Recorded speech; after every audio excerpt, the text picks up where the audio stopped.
जय हिंद, जय महाराष्ट्र. मी advocate Nadeem Khan. आपण कायद्यातील काही महत्त्वाच्या व्याख्याचा उर्वरित भाग समजून घेणार आहोत. आता आपण NDPS कायद्याकडे येऊया. आपण अंमली पदार्थांच्या व्याख्यात 4 गोष्टी शिकलो. कॅनॅबिस, अफू, अफू पोस्ट आणि उत्पादित औषधे. आपण कॅनॅबिस समजून घेतले होते की कॅनॅबिस वंशाचा एक वनस्पती असते. तिचे वरचे टोक जे फुलते त्याला गांजा म्हणतात आणि ते रासायनिकरित्या मिळवले जाते त्याला रेझिन म्हणतात आणि त्याला चरसही म्हणतात. आणि पाने व टोकांव्यतिरिक्त जो भाग असतो तो त्याला भांग म्हणतात. ते आपण कॅनॅबिसच्या व्याख्यात पाहिले होते. आता आपण अफूबद्दल बोलूया. अफू म्हणजे काय? अफू पोस्ट म्हणजे काय? अफू पोस्ट तृण म्हणजे काय? यावर आपण पुन्हा एकदा चर्चा करूया. पेपेवर सोमनिफेरम एल प्रजातीचा एक वनस्पती असते.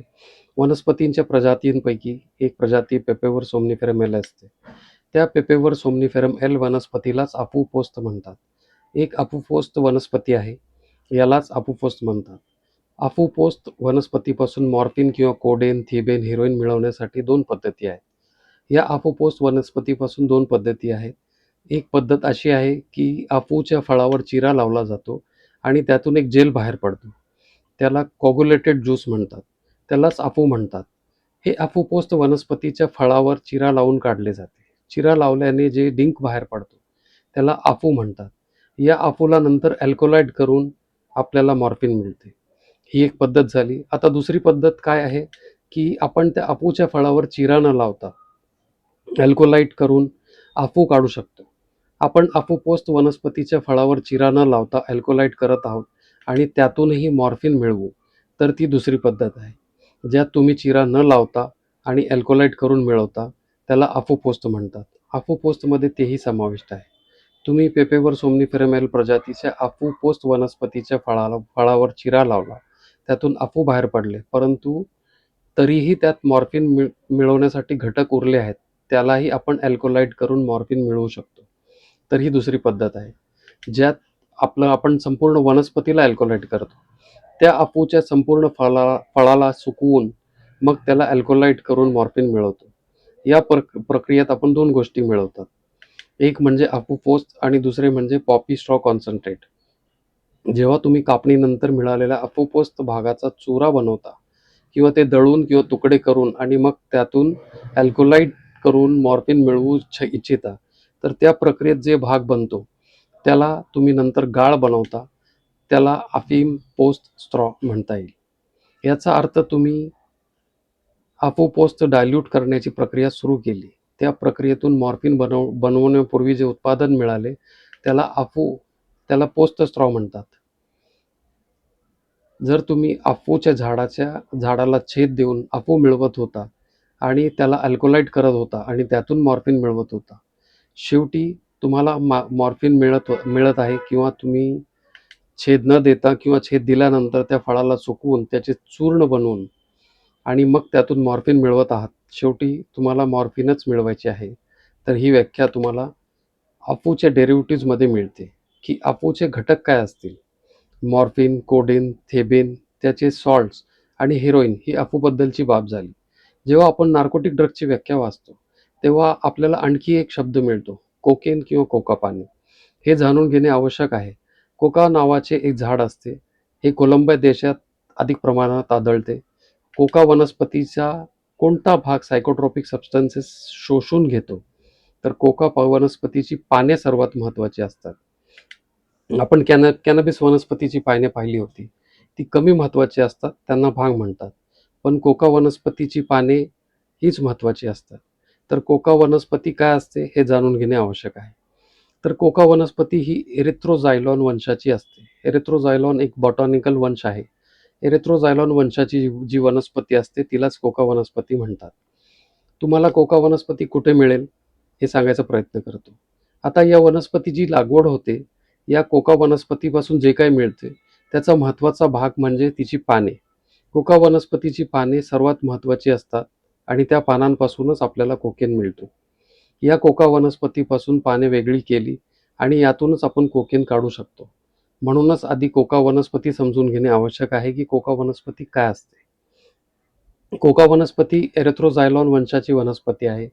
कोका वनस्पती आहे आणि कोका वनस्पतीपासून पाने काढून आणि त्या पानांपासून आपण काय मिळवू, तर एकोजोनाइन कोकेन किंवा एकोजोनाइन अल्कोलॉइड कोका वनस्पतीच्या पानांची व्याख्या जेव्हा तुम्ही परिभाषा खंडातील कलम 2 उपकलम 6 पाहता, तिथे कोका वनस्पतीची पाने म्हणजे एरिथ्रोझायलन वंशाची वनस्पती.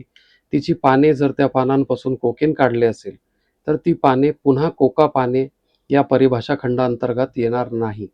म्हणजे या पानातून त्याचे क्षार काढले गेले आहे. आता ते NDPS साठी कोकाची पाने म्हणून ओळखली जाणार नाहीत. आणि मग म्हटले आहे की जर त्या कोका वनस्पतीची पाने जी कोकाच्या न्यूट्रल भाग आहे, म्हणजे खोड उरले, फांद्या उरल्या आणि देठ उरले, त्याला न्यूट्रल पार्ट म्हणतात. जर या न्यूट्रल पार्टला तुम्ही कोकाची पानांसोबत मिसळलं, तर त्या न्यूट्रल पार्ट तर तो न्यूट्रल पार्ट ही कोकाची पाने या व्याख्येत येईल. अट अशी आहे की त्यात 0.1% पेक्षा जास्त कोकेन असावे. ही कोकाची पाने झाली. आता या कोकाच्या पानांचं काय करणार? कोकाच्या पानांपासून कोकाचे डेरिव्हेटिव्ह्ज तयार होणार आहे. जेव्हा आपण कोकाची पाने रिफाईन करतो, तेव्हा त्याची एक पद्धत असते. त्यात आपण आधी अमोनिया मिसळून त्याला मऊ करतो. मग त्याचा गाळ बनवतो. गाळ बनवून मग त्याला पाण्यात रिफाईन करतो अल्कोहोलसोबत आणि मग शेवटी गाळल्यानंतर जे काही मिळतं त्यालाच कोकेन म्हणतात. आता आपण कोका वनस्पती ओळखली की एरिथ्रोझायलन वंशाचा वनस्पती, तिची पाने आणि पानांना मग आपण अल्कोलाइट केले आणि अल्कोलाइट केल्यानंतर पानांचं जे क्षार उरले त्याला कोकेन म्हणतात. Crude cocaine. क्रूड कोकेन म्हणजे कोका पानाच्या कोणत्याही भागाचा वापर कोकेन तयार करण्यासाठी केला जाऊ शकतो. तेच कोका पानांपासून बनवतात आणि किंवा जेव्हा तुम्ही कोकेन बनवले बेन्झॉइल एकोजोनाइन पासून मिथाइल एस्टर बनवले, तर त्याला कोकेन डेरिव्हेटिव्ह म्हणतात. तर आपण या तिन्ही गोष्टी समजून घेतल्या की कॅनॅबिस काय असते, जे तुम्हाला नार्कोटिक ड्रगच्या व्याख्यात मिळते. दुसरे म्हणजे ओपियम पॉपी काय असते आणि तिसरे म्हणजे कोका डेरिव्हेटिव्ह्ज आणि कोका काय असते हे जाणून घेतले. जेव्हा आपण नार्कोटिक ॲक्टची व्याख्या पाहतो, तिथे आणखी एक शब्द मिळतो, मॅन्युफॅक्चर्ड ड्रग्स. मॅन्युफॅक्चर्ड ड्रग्सची व्याख्या पाहूया. ती तुम्हाला कलम 2 उपकलम 9 मध्ये मिळेल. ज्या हिरोईन शब्दाचा वापर करतात, तो याच मॅन्युफॅक्चर्ड ड्रगच्या व्याख्येत येतात. यात काय आहे, तर कोकाची सर्व डेरिव्हेटिव्ह्ज आहेत. कोकेन बनवण्यासाठी पानांचे क्षार या सर्व गोष्टी मॅन्युफॅक्चर्ड ड्रग्समध्ये येतात. दुसरे म्हटले आहे की औषधी कॅनॅबिस. तुम्ही कॅनॅबिसची जी व्याख्या वाचली, कॅनॅबिसच्या व्याख्यापेक्षा ही वेगळी व्याख्या आहे. औषधी कॅनॅबिस जेव्हा तुम्ही परिभाषा खंडातील कलम 2 उपकलम 12 पाहता, तिथे लिहिले आहे की कॅनॅबिसच्या कोणताही क्षार किंवा टिंक्चर, कॅनॅबिस टिंक्चरला औषधी कॅनॅबिस म्हणतात. कॅनॅबिस हेम्पच्या व्याख्यात औषधी कॅनॅबिस समाविष्ट नाही. औषधी कॅनॅबिस वेगळे आहे. तर म्हटले आहे की कॅनॅबिस हेम्पचा कोणताही क्षार टिंक्चर औषधी कॅनॅबिस म्हणतात. जर आपण मॅन्युफॅक्चर्ड ड्रग्सची व्याख्या वाचतो, तेव्हा तिथे कोकाची डेरिव्हेटिव्ह्ज, औषधी कॅनॅबिस, अफूची डेरिव्हेटिव्ह्ज, मॉर्फिन, कोडीन इत्यादी आणि अफू पोस्ट रॉ कॉन्सन्ट्रेट, जे आपण संपूर्ण फळाला सुकवून अफूच्या फळाला सुकवून अल्कोलाइट तयार होतो, त्या दरम्यान ज्या गोष्टी मिळाल्या त्याला अफू पोस्ट रॉ कॉन्सन्ट्रेट म्हणतात. तर या सर्व गोष्टी मॅन्युफॅक्चर्ड ड्रगच्या व्याख्येत येतात. कोकाची सर्व डेरिव्हेटिव्ह्ज मॅन्युफॅक्चर्ड ड्रग्स बनवतील. अफूची सर्व डेरिव्हेटिव्ह्ज मॅन्युफॅक्चर्ड ड्रग्स बनवतील. कॅनॅबिसपासून बनवलेले औषधी कॅनॅबिस मॅन्युफॅक्चर्ड ड्रग्स बनवेल आणि पोस्ट रॉ कॉन्सन्ट्रेट देखील मॅन्युफॅक्चर्ड ड्रग्स बनवेल. त्यानंतर म्हटले आहे की या गोष्टी तर झाल्या. तुम्ही कोकाच्या डेरिव्हेटिव्ह्ज, अफूचे डेरिव्हेटिव्ह्ज, औषधी कॅनॅबिस आणि अफू पोस्ट रॉ कॉन्सन्ट्रेट जाणून घेतले.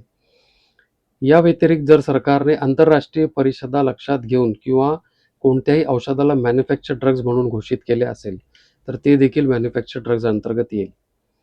तर या 4 गोष्टी आपण नार्कोटिक ड्रगच्या व्याख्यात पाहिल्या. या 4ही गोष्टी येतात कोकाची पाने, कॅनॅबिस हेम्प, ओपियम पॉपी आणि मॅन्युफॅक्चर्ड ड्रग्स. या सर्वांची व्याख्या आपण जाणून घेतली. आपण 3 भागात NDPS ॲक्टचं वर्गीकरण केला होता. पहिला होता नार्कोटिक ड्रग्स, दुसरा होता सायकोट्रोपिक सबस्टन्स आणि तिसरा होता कंट्रोल सबस्टन्स.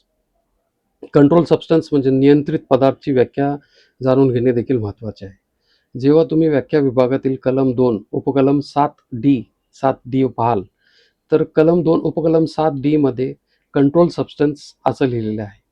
आता तुम्ही काय करत होता की तुम्ही नैसर्गिक उत्पादनांपासून जसे की कोका पानांपासून कोकेन बनवत होता किंवा अफूच्या बोंडातून मॉर्फिन बनवत होता किंवा कॅनॅबिसपासून भांग तयार करत होता. तर जेव्हा तुम्ही या नैसर्गिक गोष्टींचे उत्पादन करता तेव्हा तुम्हाला अनेक रसायनांची गरज असते. या रसायनांनाच नियंत्रित पदार्थ म्हटलं जातं. आता व्याख्या पाहूया. तुम्ही नैसर्गिक उत्पादनांपासून प्रक्रिया करून जे अंतिम उत्पादन मिळवता, ते उत्पादन मिळवण्यासाठी तुम्हाला ज्या रसायनाची किंवा त्या पदार्थाची गरज पडते, त्याला सरकार कंट्रोल सबस्टन्स म्हणून घोषित करू शकते. नियंत्रित पदार्थ म्हणजे असा पदार्थ ज्याला केंद्र सरकारने राजपत्रामध्ये घोषित केले आहे. हे घोषणा करताना केंद्र सरकार 2 गोष्टी विचारात घेतात. तो पदार्थ स्वापक औषधी, नार्कोटिक्स किंवा मनोप्रभावी पदार्थांच्या किंवा सायकोट्रॉपिक सबस्टन्सच्या उत्पादन किंवा निर्मितीमध्ये वापरला जाण्याची शक्यता आहे का? किंवा आंतरराष्ट्रीय करारांमध्ये, जे इंटरनॅशनल कन्व्हेन्शन ज्याला आपण म्हणतो, उपलब्ध माहिती विचारात घेऊन केंद्र सरकार ज्या पदार्थाला कंट्रोल सबस्टन्स घोषित करते ते कंट्रोल सबस्टन्स आहे. तर हे झाले कंट्रोल सबस्टन्स. जर तुम्ही अनुसूचीचे शेड्यूल पाहाल तेव्हा शेवटी तुम्हाला दिसेल की सरकारने list of substances prepared declared by central government to be control substance, म्हणजे केंद्र सरकारने नियंत्रित पदार्थ म्हणून घोषित केलेल्या पदार्थांची यादी दिलेली आहे. तुम्ही पाहिल्यास त्यात वेगवेगळे पदार्थ नमूद केले आहेत. सरकारने वेगवेगळ्या अधिसूचनांच्या माध्यमातून वेळोवेळी विविध पदार्थांना नियंत्रित पदार्थ म्हणून घोषित केले आहे.